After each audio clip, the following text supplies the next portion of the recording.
કેમ છો મારા મિત્રો? સમાચાર સવારમાં આપનું સ્વાગત છે। વિડીયોમાં જોડાયેલા નવા દર્શકો ચેનલને સબસ્ક્રાઇબ કરી લો અને જૂના દર્શકો વિડીયોને લાઇક કરી દો। તો ચાલો જોઈએ આજના તાજા અને સૌથી મોટા સમાચાર। અંબાલાલ પટેલની લેટેસ્ટ આગાહી। હવામાન નિષ્ણાત અંબાલાલ પટેલના જણાવ્યા મુજબ 20 જુલાઈ સુધી હળવો વરસાદ રહેશે, પરંતુ 21 જુલાઈથી વરસાદનું જોર વધશે। 22 થી 30 જુલાઈ દરમિયાન નવી વરસાદી સિસ્ટમ સક્રિય થતા ઉત્તર, દક્ષિણ ગુજરાત અને ઉત્તર સૌરાષ્ટ્રના અનેક વિસ્તારોમાં ભારેથી અતિભારે વરસાદની શક્યતા વ્યક્ત કરવામાં આવી છે। ખેડૂતો માટે અંબાલાલ પટેલે જણાવ્યું કે 20 જુલાઈ પછી વરસાદી પાણી કૃષિ માટે સારું ગણાશે। મેઘરાજાનો બીજા રાઉન્ડ વચ્ચે અનેક જિલ્લામાં વરસાદ। ગુજરાતમાં વરસાદનો વધુ એક રાઉન્ડ શરૂ થયો છે, જેમાં 36 તાલુકાઓમાં મેઘમહેર જોવા મળી છે। વલસાડના ધર્મપુરમાં સૌથી વધુ 1 ઇંચ વરસાદ નોંધાયો છે। હવામાન વિભાગે દક્ષિણ ગુજરાતના વલસાડ અને નવસારી જિલ્લાઓમાં ભારે વરસાદનું ઓરેન્જ એલર્ટ જાહેર કર્યું છે, જ્યારે અમદાવાદ સહિત 17 જિલ્લાઓમાં યલો એલર્ટ આપ્યું છે। માછીમારોને આજે દરિયો ન ખેડવાની કડક સૂચના અપાઈ છે। ફટાકડાની ફેક્ટરીમાં આગ લાગતા 8 લોકો જીવતા ભડથું। વસ્ત્રાલ વિસ્તારમાં રામોલ ગતરાડ રોડ પર આવેલી ફટાકડાની ફેક્ટરીમાં જોરદાર બ્લાસ્ટ સાથે ભીષણ આગ ફાટી નીકળી છે। આ ભયાનક દુર્ઘટનામાં 8 લોકો જીવતા ભડથું થયા છે, જ્યારે 10 લોકો ઇજાગ્રસ્ત થયા છે। ધડાકાનો અવાજ સાંભળી નજીકના આરએએફ કેમ્પના જવાનો તાત્કાલિક બચાવ કામગીરીમાં જોડાયા હતા। ફાયર બ્રિગેડની 5 થી વધુ ગાડીઓએ આગ પર કાબુ મેળવ્યો હતો અને ઇજાગ્રસ્તોને હોસ્પિટલ ખસેડ્યા છે। વરસાદને લઈને આવ્યા સારા સમાચાર। રાજ્યમાં વરસાદને લઈને સારા સમાચાર સામે આવ્યા છે। આજથી રાજ્યમાં વરસાદનો નવો રાઉન્ડ શરૂ થઈ શકે છે। હવામાન વિભાગની આગાહી મુજબ રાજ્યમાં 3 મહત્વપૂર્ણ વરસાદી સિસ્ટમ સક્રિય થતા આગામી 5 દિવસ તમામ જિલ્લાઓમાં હળવાથી મધ્યમ વરસાદ વરસી શકે છે। સાથે જ દરિયાકાંઠાના વિસ્તારોમાં 45 થી 55 કિમી પ્રતિ કલાકની ઝડપે પવન ફૂંકાઈ શકે છે। માછીમારોને દરિયો ન ખેડવાની સલાહ આપવામાં આવી છે। અંબાલાલ પટેલની મોટી આગાહી। હવામાન નિષ્ણાંત અંબાલાલ પટેલ વરસાદને લઈને વધુ મોટી આગાહી કરી છે। આગાહી મુજબ રાજ્યમાં આગામી 2 દિવસ સુધી છૂટાછવાયા સ્થળોએ હળવાથી મધ્યમ વરસાદ વરસી શકે છે।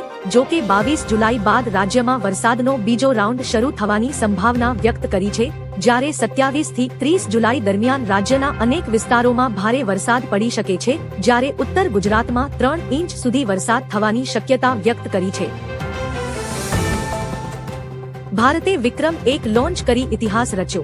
ભારતે ઇતિહાસ રચ્યો છે। દેશનું પ્રથમ ખાનગી ઓર્બિટલ રોકેટ વિક્રમ 1 આંધ્રપ્રદેશના શ્રીહરિકોટાથી સફળતાપૂર્વક લોન્ચ કરવામાં આવ્યું છે, જેને મિશન આગમન નામ આપવામાં આવ્યું છે। મિશન આગમન એ વિક્રમ 1 રોકેટની પ્રથમ પરીક્ષણ ઉડાન છે। આ મિશન હેઠળ સ્કાયરૂટ એરોસ્પેસ તેના સ્વદેશી વિકસિત ઓર્બિટલ લોન્ચ વ્હીકલની ક્ષમતાઓનું પરીક્ષણ કરશે। આતંકી કેસમાં નવો વળાંક અને મોટો ખુલાસો। ગુજરાત એટીએસ દ્વારા તાજેતરમાં પકડાયેલા 5 આતંકીઓની પૂછપરછ દરમિયાન અનેક મોટા ખુલાસાઓ થયા છે। આતંકીઓએ AK-47 જેવી રાઇફલ તેમજ ટાઈમર આધારિત બોમ્બ બનાવવાની પદ્ધતિ અને ટેસ્ટ બ્લાસ્ટ અંગેની તાલીમ લીધી હોવાનું તપાસમાં સામે આવ્યું છે, જ્યારે વડોદરામાં એક અજાણ્યા કાશ્મીરી વ્યક્તિ સાથે ગુપ્ત બેઠક કરી હોવાનું સામે આવતા પોલીસ તે વ્યક્તિની શોધખોળ હાથ ધરી છે।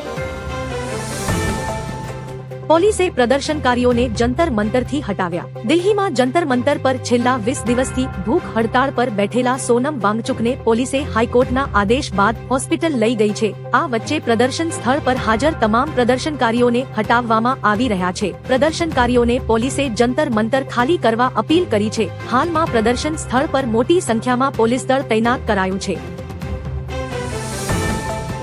અમદાવાદમાં મેઘરાજાની બેટિંગ। અમદાવાદમાં મેઘરાજાએ જોરદાર બેટિંગ શરૂ કરતા શહેરના અનેક વિસ્તારોમાં ધોધમાર વરસાદ વરસ્યો હતો। રાણી, ચાંદલોડિયા, ગોતા, ઇસ્કોન, સોલા અને એસજી હાઈવે સહિતના વિસ્તારોમાં ભારે વરસાદ નોંધાયો હતો। વરસાદના કારણે રસ્તાઓ પર પાણી ભરાવા લાગ્યા અને વાહનચાલકોને ધીમી ગતિએ વાહન ચલાવવાની ફરજ પડી। વરસાદથી ગરમી અને ઉકળાટમાંથી લોકોને રાહત મળી, જ્યારે આગામી કલાકોમાં પણ શહેરમાં વરસાદ ચાલુ રહેવાની શક્યતા વ્યક્ત કરવામાં આવી છે।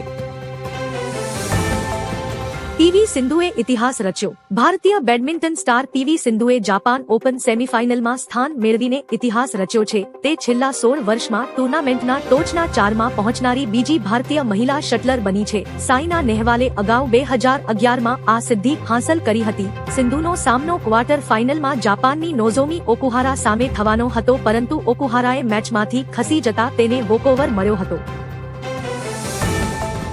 પીએમ મોદીએ 75 અમૃત ભારત સ્ટેશનોનું કર્યું લોકાર્પણ. પ્રધાનમંત્રી નરેન્દ્ર મોદીએ પંજાબના જલંધરથી દેશભરના 75 પુનઃ વિકસિત અમૃત ભારત રેલવે સ્ટેશનોનું લોકાર્પણ કર્યું હતું. 5400 કરોડથી વધુના ખર્ચે તૈયાર થયેલા આ સ્ટેશનો પર મુસાફરોને એરપોર્ટ જેવી આધુનિક સુવિધાઓ મળશે. કાર્યક્રમ દરમિયાન અમૃતસર, વારાણસી અને કરતાલી, પંજાબ, અંબાલા એમ 2 નવી એક્સપ્રેસ ટ્રેનોને પણ લીલી ઝંડી બતાવી, જેથી અનેક રાજ્યોના મુસાફરોને વધુ સુવિધાજનક મુસાફરી મળશે. નાગરિકતા નક્કી કરવી ચૂંટણી પંચનું કામ નથી. સુપ્રીમ કોર્ટે પશ્ચિમ બંગાળના એસઆઈઆર વિવાદમાં મહત્વની ટિપ્પણી કરી છે. અદાલતે સ્પષ્ટ કર્યું કે નાગરિકતા નક્કી કરવી એ ચૂંટણી પંચનો અધિકાર નથી. તેનો કાર્યક્ષેત્ર માત્ર મતદાર યાદીના નિયંત્રણ સુધી મર્યાદિત છે. કોર્ટે કહ્યું કે મતદાર યાદીમાં નામ ન હોવાથી કોઈ વ્યક્તિની નાગરિકતા આપોઆપ રદ થતી નથી. આ મામલે આગામી સુનાવણી 25 ઓગસ્ટે થશે. સર પ્રક્રિયાને લઈને રાજકીય વિવાદ ચાલુ છે.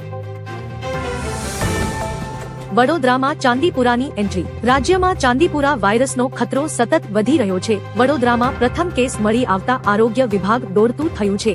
ભાયલી વિસ્તારમાં 3 વર્ષના બાળકમાં ચાંદીપુરા વાયરસ જેવા લક્ષણો જોવા મળતા સમગ્ર વિસ્તારમાં ફફડાટ વ્યાપી ગયો છે. બાળકને જીએમઈઆરએસ હોસ્પિટલમાં ખસેડવામાં આવ્યું છે. હોસ્પિટલના તબીબો દ્વારા બાળકની સઘન સારવાર શરૂ કરી દેવામાં આવી છે. વાયરસના લક્ષણો જણાય તો તાત્કાલિક હોસ્પિટલનો સંપર્ક કરવા અપીલ કરી છે.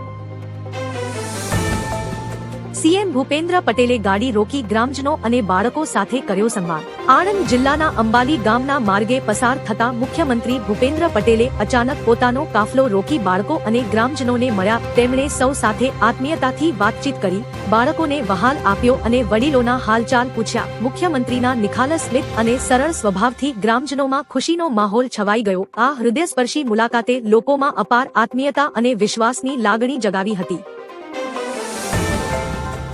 પીએમ મોદીએ સ્કાયરૂટ ટીમને અભિનંદન પાઠવ્યા. ભારતના પ્રથમ ખાનગી ઓર્બિટલ રોકેટ વિક્રમ-1 આંધ્રપ્રદેશના શ્રીહરિકોટાથી સફળતાપૂર્વક લોન્ચ થયું છે.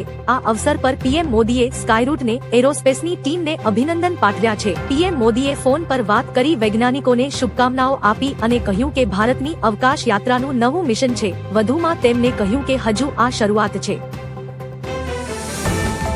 પ્રેમી સાથે મળી પત્નીએ પતિની સાપ વડે કરાવી હત્યા. યુપીના મેટમાં સ્કૂલ સંચાલકની હત્યાનો પોલીસે સનસનાટીભર્યો ખુલાસો કર્યો છે. પત્નીએ તેના પ્રેમી સ્કૂલ વાન ડ્રાઈવર સાથે મળીને પતિને રસ્તામાંથી હટાવવાનું કાવતરું ઘડ્યું હતું. આરોપી પત્નીએ પહેલા પતિને દૂધમાં ઊંઘની ગોળીઓ આપી અને પછી બેડ પર ઝેરી સાપ છોડી કરડાવ્યો હતો. પોલીસે આ મામલે પત્ની, પ્રેમી અને 2 મદારી સહિત કુલ 4 લોકોની ધરપકડ કરીને કાયદેસરની કાર્યવાહી હાથ ધરી છે. અભિજીત દીપકે પર સહી હુમલો. દિલ્હીના જંતર મંતરમાં છેલ્લા 21 દિવસથી ભૂખ હડતાળ ચાલી રહી છે. હડતાળના 21મા દિવસે સોનમ વાંગચુકની તબિયત બગડતા પોલીસ દ્વારા તેમને હોસ્પિટલમાં ખસેડવામાં આવ્યા હતા. આ દરમિયાન સીજેપી સ્થાપક અભિજીત દીપકે આમરણાંત ઉપવાસની જાહેરાત કરી હડતાળ શરૂ રાખી હતી. જો કે અંગેનું ભાષણ આપી રહ્યા હતા ત્યારે એક મહિલાએ અભિજીત પર શાહી ફેંકી હતી, જેના કારણે વિરોધ સ્થળ પર અફરાતફરી મચી ગઈ હતી. અમદાવાદ બ્લાસ્ટમાં પીએમ મોદીએ કરી આર્થિક સહાયની જાહેરાત. અમદાવાદના રામોલમાં ગેરકાયદેસર ફટાકડા ફેક્ટરીમાં થયેલા ભીષણ બ્લાસ્ટમાં 8 લોકોના મોત થયા છે અને અનેક લોકો ઇજાગ્રસ્ત થયા છે. આ દુર્ઘટના પર પીએમ મોદીએ ઊંડો શોક વ્યક્ત કર્યો છે. તેમણે પીએમ રાહત ફંડમાંથી મૃતકોના પરિવારોને 2 લાખની આર્થિક સહાય આપવાની જાહેરાત કરી છે. ધડાકાનો અવાજ સાંભળીને નજીકના આરએએફ જવાનોએ ઘટના સ્થળે પહોંચીને લોકોનું રેસ્ક્યુ શરૂ કર્યું હતું. અભિષેક બેનર્જીની ઓફિસ પર બુલડોઝર એક્શન. પશ્ચિમ બંગાળમાં ટીએમસી સાંસદ અભિષેક બેનર્જીની આમતલા સ્થિત ઓફિસ પર તંત્ર દ્વારા બુલડોઝર ચલાવવામાં આવ્યું છે. પોલીસ અને કેન્દ્રીય દળોની હાજરીમાં આ કડક કાર્યવાહી થઈ હતી. પ્રશાસન મુજબ કથિત ગેરકાયદે બાંધકામ અંગે નોટિસનો જવાબ ન મળતા આ પગલું લેવાયું છે. જો કે આ મામલે અભિષેક કે તૃણમૂલ કોંગ્રેસ તરફથી હજી સુધી કોઈ સત્તાવાર પ્રતિક્રિયા સામે આવી નથી. ઈરાનનો ભીષણ પલટવાર. અમેરિકા અને ઈરાન વચ્ચે ચાલી રહેલા સંઘર્ષમાં શુક્રવારે રાત્રે બંને દેશોએ એકબીજાના સૈન્ય મથકો પર હુમલા કર્યા છે. ઈરાન દ્વારા જોર્ડનમાં કરાયેલા જવાબી હુમલામાં અનેક અમેરિકી સૈનિકો ઘાયલ થયા હોવાના અહેવાલ છે, જ્યાં પેટ્રિયટ ઇન્ટરસેપ્ટર સિસ્ટમ નિષ્ફળ રહી હતી. ઈરાનના રિવોલ્યુશનરી ગાર્ડસે સિરિયા, કુવૈત, ઓમાન, બહેરીન અને જોર્ડનમાં સ્થિત અમેરિકી સૈન્ય ઠેકાણાઓ પર હુમલાની જવાબદારી સ્વીકારી છે.